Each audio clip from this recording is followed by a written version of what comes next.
Hey guys, I'm Kaylin and today I'm here to talk about different series that I most likely will not be finishing.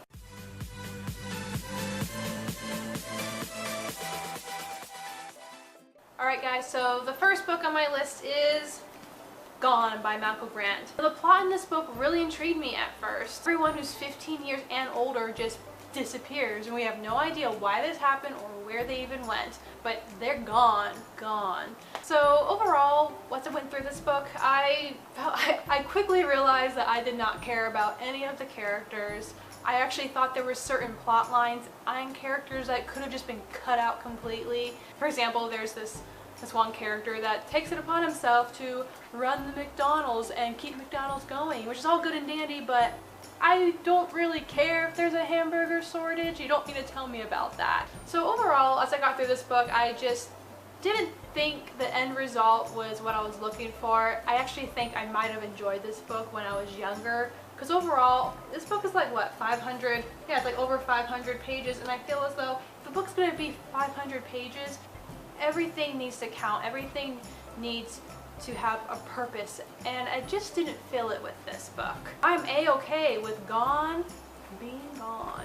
Alright, so the next series is The Vampire Diaries. I read the first two books and just didn't really feel it. Granted, I was already watching the TV show at this time religiously, but in the books, one of the main things that bothered me is that certain plot lines, or not the exact plot lines of course, but certain plot lines and characters just came into play or wrapped up way too quickly, and it just didn't seem to have as much tension as the TV show. Maybe I would have enjoyed this series if I hadn't been watching the TV show, but there's no way of me knowing that. I don't think I'm ever going to go back to that series. So the third book on my list, I actually just recently read the first book in this series, even though it came out like in 2008, and that is The Lux by Anna Garberson. My friend recommended this book to me, and I really wanted to like it so I could talk to her about it, but oh my goodness, I've just gotten through the first book, and I have the second book, and I don't know if I'm gonna finish it. One thing I did enjoy about this book is that it really reminded me of Gossip Girl, so I had that whole nostalgia moment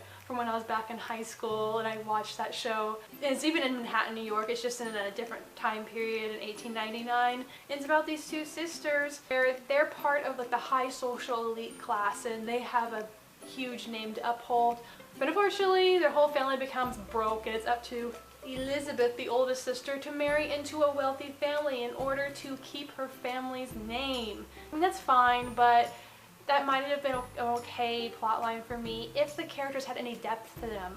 I didn't care about hardly any of the characters. I think I cared about like one of the villains in the book just because her personality stayed true the entire time. For everyone else, especially like the main characters, I felt that their personality was always flip-flopping and I didn't ever really know who they were, and as a reader that's frustrating when you don't even know what type of person your main characters are. So yeah, overall I felt the characters were shallow. This is one of those where I know there's 3 more books. If you guys have read this, just let me know if it's worth it. At first I thought there was only a trilogy, so I thought okay, 2 more books, but it's actually 3 more books. Makes it a bit of a difference. So yeah, just let me know what you think I should do and if you enjoyed this book or not. So the next book I have chosen is Matched by Ali Condi. This book was probably one of the biggest disappointments to me because I was in that whole dystopian phase still. I have deliberately just thrown all my thoughts about this book out the window because I really disliked it that much. The only thing I really remember about it is that they would go walking a lot in the woods, and I think one of the characters could write even though you're not allowed to read. But overall, like, nothing happened, and the love triangle I could care less about. I don't like any of the characters, so I will not be finishing that trilogy. Alright, so for the next series I am so ashamed of. Not that I don't want to finish the series, it's just, I'll just tell you, okay, it's The Mortal Instruments. Now, hear me out. I got through all the way through City of Lost Souls when City of Lost Souls first came out, and I really liked the series. I thought, okay, I'm definitely gonna pick up City of Heavenly Fire when it comes out. But I have that problem when I wait too long for a book to come out, I just don't get to it, and that's what happened with The Mortal Instruments. It got to the point where I waited so long that I would see it everywhere. I'd see it at Barnes & Noble, see it at Target, and I just waited too long, and I've just forgotten so much about the series, so there's no way I can just pick up City of Heavenly Fire and read it and understand everything that's going on. So I'd have to go back and reread the whole series in order to get to that point, and that just seems intimidating. There's so many other books I want to read. Now, you won't be totally disappointed in me. I did read The Infernal Devices, and I've heard that you should read The Infernal Devices before you read City of Heavenly Fire. So I'm doing something right without even knowing it.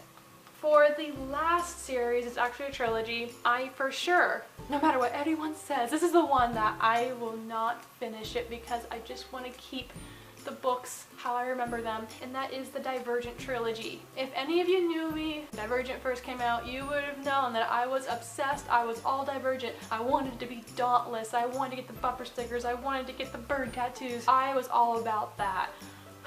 But when Allegiant came out, I thankfully didn't go pick it up right away like I usually do. Didn't think I had a car at the time, so I just kind of waited. I was just curious, and I went on Goodreads. I wanted to see how many stars that the book got, and I was like, it's gonna be at least 5 stars. Of course, it's gonna be 5, maybe 4.5 at the least. I had like a 3.5. It was just like the 3rd day after it came out. The first thing I thought was, oh no, this is another Mockingjay. That's a whole nother video. Mockingjay made me so emotional, so depressed, that I never wanted to go through those emotions again. So when I saw the number of stars that it had, I just let myself be spoiled. I've seen so many booktubers who've said, you know, I wish I didn't read the last book because it just ruined the whole series for me.